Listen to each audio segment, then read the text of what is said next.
I work on financial crime, जब इतना कहा था, लेकिन मियाँ साहब को इसको रोकना चाहिए, लगाम डालनी चाहिए, ये नहीं हुआ। लोग वैसे वाकई यकीन रखते हैं कि उन्हें मौका मिले तो ऐसा इस्तकबाल करेंगे मियाँ साहब, तो ये बड़ी मुसीबत हो जाएगी इंतखाबात में। मियाँ साहब को ये रिपोर्ट, वो तो इमरान खान साहब की आवाज़ पर लब्बैक कहते हैं, और ये जो सर्वेज हो रहे हैं आज,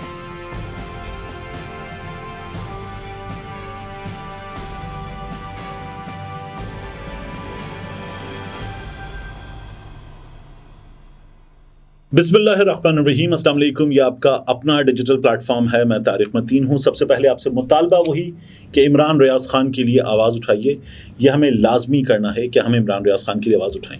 दूसरा, अलग न्यूज़ ALAG, मेरी दरख्वास्त पर आप सब्सक्राइब करें, बहुत शुक्रिया। इस वीडियो के मौज़ूआत पर बात करने से पहले इंतहाई दिलखराश खबर मैं पिछली वीडियो में आपको बता चुका। मियाँ इबाद फ़ारूक के बेटे अम्मार के हवाले से अब खबर यह है, और इस बात की तकरीबन तस्दीक हो गई है कि मियाँ इबाद फ़ारूक को पैरोल पर रिहा किया जा रहा है, जो इस हवाले से एक तकलीफ दे सूरत हाल में बहरहाल एक बेहतर ख़बर है। दूसरा, इस वीडियो के मौज़ूआत पर बात करें। मियाँ नवाज़ शरीफ साहब जो हैं, उनको एक रिपोर्ट दी गई है। उस रिपोर्ट ने मियाँ नवाज़ शरीफ साहब की सिट्टी गुम कर दी है, परेशान कर दिया है मियाँ नवाज़ शरीफ साहब को, और इसीलिए आपको मियाँ नवाज़ शरीफ साहब की जमात की जो एक्टिविटीज़ हैं उनमें उस परेशानी का रिफ्लेक्शन नज़र आ रहा है। बाबर सत्तार साहब ने जो समात की है, बहुत अहम समात है। उस समात में बाबर सत्तार साहब ने, इस्लामाबाद हाई कोर्ट के जज बाबर सत्तार साहब ने कुछ सवालात किए हैं। ये सवालात बहुत अहम हैं, लेकिन इससे भी पहले आपको मैं एक ट्विटर प्रोफाइल जो है वो दिखाना चाहूँगा। इस ट्विटर प्रोफाइल को आप देखिए, ये है पांजानी, एक खातून है, इनका ट्विटर अकाउंट, और इनके प्रोफाइल पर ऊपर ये कलमा तैयबा लिखा हुआ है। इनकी तस्वीर है, अपने हुलिये से, अपने लिबास से, अपने नाम से ये एक ख़ातून जो है वो आज़ाद ख़याल, अपने लिबास से बहुत वेस्टर्न ख़यालात की हामिल लगती हैं। ये वो ख़ातून हैं जिन पर नवाज़ शरीफ की गाड़ी से थूका गया था। नवाज़ शरीफ के साथ जो गार्ड है गंजा, उसने इन ख़ातून पे थूका था, और ये ख़ातून आई, इन्होंने आके जब गाड़ी को सामने आकर रोकने के लिए हाथ वाथ हिलाया तो गाड़ी बाकायदा रोक ली गई। मियाँ साहब को भी नज़र आया अंदर से कि एक खातून है जो गालिबन पाकिस्तानी तो नहीं है, कम अज़ कम उनके हुलिये से, लिबास से, हर चीज़ से नज़र आ रहा था। तो फिर उन्होंने देखा कि मियाँ साहब ने ऐसे वेव किया और उनको देखा और पूछा भी, हाउ आर यू। खातून ने कहा आई एम ओके, और उसके बाद उन्होंने पूछा I have heard you are a very corrupt Pakistani politician. और उसके बाद उन्होंने मियाँ साहब को ये बताया कि I work on financial crime. जब इतना कहा था तो मियाँ साहब के गार्ड ने उस पर थूक दिया, जो इंतहाई वाहियात सी हरकत थी। अब इस खातून ने मियाँ नवाज़ शरीफ के ख़िलाफ़ और उनके इस गार्ड के ख़िलाफ़, स्पेशली गार्ड के ख़िलाफ़, पुलिस से रुजू कर लिया है। अब इन्होंने एक ट्विटर पोस्ट किया, उसमें लिखा है, hi guys, I need help, I reported the guy to the police but the officer asked me questions I have no answers to, can you help? The more information I have, the better chances we have of something actually happening. पहला सवाल उन्होंने किया है, has this guy/driver done something offensive to anyone else before? What's the evidence? ये पहला सवाल इनसे किया गया पुलिस की जानिब से। इसने शायान को, वो जो नौजवान है, उसको मारा था, गिरा के मारा था इस बाउंसर टाइप के गार्ड और ड्राइवर ने नवाज शरीफ साहब के। दूसरा सवाल इनसे किया गया पुलिस की जानिब से, is there any evidence that the suspect next to driver Nawaz Sharif encourages his staff beforehand to react abusively to others? तो क्या नवाज शरीफ इस तरह की हरकतों की हौसला अफजाई करते हैं, करो? तो ये भी इससे सवाल पूछा है। मेरा ये ख्याल है कि जिस तरह से ये बार बार कर चुका है, इसको कोई रोकता तो कम से कम नहीं है। यानी मियाँ साहब ये कहते हो जा कर, ये तो शायद नहीं होता होगा, लेकिन मियाँ साहब को इसको रोकना चाहिए, लगाम डालनी चाहिए, ये नहीं हुआ, इसीलिए इसने इतने इत्मीनान से हरकत की। फिर इनका ये कहना है, if I can get evidence that would be great, so if you could please ask around and share anything you find, that would be great। पांजानी इनका नाम है और इनका जो ट्विटर प्रोफाइल है वो हमें इस हवाले से कुछ इनके बारे में इंफॉर्मेशन देता है। इन खातून पे थूका गया था, इन्होंने अब बाकायदा पुलिस से रुजू कर लिया है। बड़ी खबर है, इस सिलसिले में क्या होता है हमारे सामने आएगा। नवाज शरीफ साहब को एक रिपोर्ट पेश की गई है। नवाज शरीफ साहब को इस रिपोर्ट में जो पाकिस्तान में सूरत हाल है वोटर्स की और नवाज शरीफ साहब के इस्तकबाल के हवाले से, वो खुद भी जानना चाहते हैं क्या होगा, जमात क्या करेगी। लोग मियाँ साहब को यकीन दिलाने कि मियाँ साहब आपका ऐसा इस्तकबाल होगा कि ऐसा इस्तकबाल कभी नहीं हुआ। तो लोग वैसे वाकई यकीन रखते हैं कि उन्हें मौका मिले तो ऐसा इस्तकबाल करेंगे मियाँ साहब का। मैंने जो कराची में वीडियो की थी आपको बताया था, तो लोग ये करना चाहते हैं। मियाँ साहब को ये बताया गया कि पाकिस्तान में इस वक्त 45% वोटर्स जो हैं वो 35 बरस से कम उम्र हैं, और आपके कारनामे मियाँ साहब उनकी अक्सरियत नहीं जानते। यानी मियाँ साहब को ये बताया गया है कि जब 13 में आप वज़ीर आज़म बने थे तो उस वक्त कोई बच्चा अगर 16 साल का था तो वो बच्चा 26 साल का है, और उस वक्त कोई अगर 20 साल का था तो वो आज 30 साल का है। तो मियाँ साहब आपने क्या किया उसको नहीं पता, क्योंकि आपके कारनामे तो हम बता रहे हैं कि वो हुए थे लेट 90s में। तब तो ये लोग पैदा भी नहीं हुए थे, या अगर पैदा हुआ था इनमें से कोई तो बहुत ही छोटा सा था।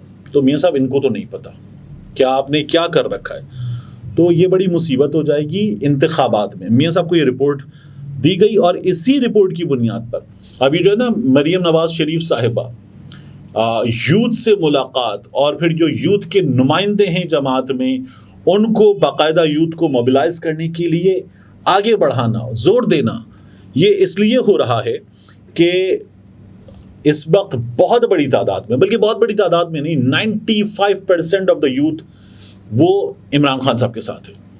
वो तो इमरान खान साहब की आवाज़ पर लब्बैक कहते हैं। और ये जो सर्वेज हो रहे हैं आजकल, और गवाल मंडी के अंदर के सर्वेज हो रहे हैं, वो सर्वेज जो सूरत हाल दिखा रहे हैं, यानी मैंने ऐसे लोग देखे जो गवाल मंडी के अंदर सर्वे करने वाले सोशल मीडिया रिपोर्टर्स से और एंकर्स से, वो बाकायदा जूता उठा के कह रहे हैं कि अब क्यों आएगा, ऐसे इस्तकबाल करूंगा, इससे इस्तकबाल करूंगा, क्यों इस्तकबाल करूं, मेरा साला लगता है। वो इस तरह की बातें कर रहे हैं गवाल मंडी में खड़े होकर, और इंतहाई गुस्से में हैं वो मियाँ नवाज शरीफ साहब के बाहर मौजूद रहने पर।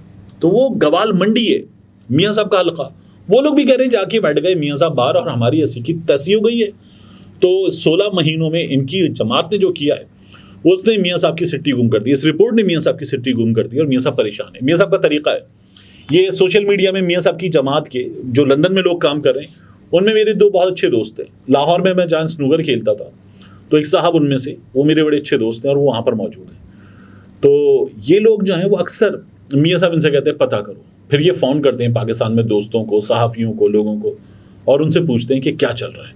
मियाँ साहब ने पूछवाया तो मियाँ साहब को जब पता चलता है कि कुछ नहीं चल रहा, यानी वो था ना क्या चल रहा है, तो वो कहते हैं फॉग चल रहा है। तो मियाँ साहब के केस में भी फॉग ही चल रहा है, यानी वो धुआं सा है, कुछ नहीं है, कोई कॉन्क्रीट, कोई ठोस चीज़ नहीं है। तो ये चीज़ मियाँ साहब को परेशान कर रही है, और मियाँ साहब की कोशिश है कि वोटर्स को मोटिवेट किया जाए, और इसीलिए ये एफर्ट्स हो रही हैं, लेकिन इनका नतीजा नहीं निकल रहा। इस वजह से मियाँ साहब परेशान हैं। दूसरा मैं आपसे अर्ज़ करूँ कि बाबर सत्तार साहब की अदालत में लतीफ़ खोसा साहब मौजूद थे, बुशरा बीबी की दरख्वास्त थी, और जो साकिब निसार साहब के बेटे नजम साहब, उनका मामला था कि उनको पार्लिमानी कमेटी ने बुलाया था ऑडियो लीक्स के मामले पर, बुशरा बीबी के मामले पर। तो वहाँ पे लतीफ़ खोसा साहब कहने लगे कि बार बार बुला लेते हमें, अपनी वॉइस रिकॉर्ड करवाएं, आपकी वॉइस मैचिंग करनी है। तो उन्होंने बाबर सत्तार साहब से कहा कि इस सिलसिले में हमें ऑर्डर कर दें। तो बाबर सत्तार साहब ने कहा कि मैं FIA एक कानून नाफिज करने वाला इदारा, उसको काम से तो नहीं रोक सकता। लेकिन बाबर सत्तार साहब ने वो सवाल किया जो मैं आपसे कह रहा था अब अदालत पूछेगी। तो बाबर सत्तार साहब ने पूछा कि ये ऑडियो आई कहाँ से। तो वजारत दिफा ने ये जवाब दिया कि हमारा इस ऑडियो रिकॉर्डिंग से कोई ताल्लुक नहीं है। यानी वजारत दिफा के मातहत है फ़ौज का इदारा, और फ़ौज के जो खुफिया इदारे हैं, एजेंसीज़ हैं, उनका ये कहना है कि हमारा इस रिकॉर्डिंग से कोई ताल्लुक नहीं है बाबर सत्तार साहब की अदालत में। अब रह जाता है IB, इंटेलिजेंस ब्यूरो, सिविल खुफिया इदारा। तो क्या IB ने ये रिकॉर्डिंग की है, या हुकूमत ने कोई और तिगड़म लड़ाया है और ये रिकॉर्डिंग की है, और ये रिकॉर्डिंग क्या जो सेलुलर कंपनीज़ हैं, सेलफोन सर्विस प्रोवाइड करने वाली कंपनीज़, क्या उन्होंने ये रिकॉर्डिंग की है, करके दी हुकूमत को, हुकूमत के किसी प्रेशर पर? ये सवालात हैं, इन सवालात के जवाबात आने चाहिए। बाबर सत्तार साहब जो हैं उन्होंने इस हवाले से जो वजारत दाखिला का जवाब है, हुकूमत का जवाब है, वो जवाब बाबर सत्तार साहब ने कहा गैर तसल्ली बख्श है, ठीक जवाब नहीं। अगर ठीक जवाब नहीं आएगा तो फिर हम खुफिया एजेंसीज के खिलाफ कार्रवाई करेंगे, उनको बुलाने पर मजबूर होंगे हम। ठीक जवाब दीजिए आप, अभी तक आपका जवाब गैर तसल्ली बख्श है। असल में तो अटॉर्नी जनरल को पेश होना था, लेकिन अटॉर्नी जनरल साहब जो हैं वो सुप्रीम कोर्ट में मौजूद थे, जहां मिस्टर जस्टिस काजी फाइज ईसा साहब, नए चीफ जस्टिस साहब, उन्होंने लाइव समात रखी हुई थी और घंटों तवील लाइव समात हुई है। उस घंटों तवील लाइव समात में अब 2 अक्टूबर तक का वक्फा आ गया, 2 अक्टूबर तक के लिए वो मुलतवी कर दी गई है। यानी अब हमारे सामने आएगा कि जो बाकी समातें हैं, अदालत के सामने जो बाकी मामलात हैं, उनमें क्या यही प्रैक्टिस होगी या नहीं होगी कि उनकी बराह रास्त कवरेज हो।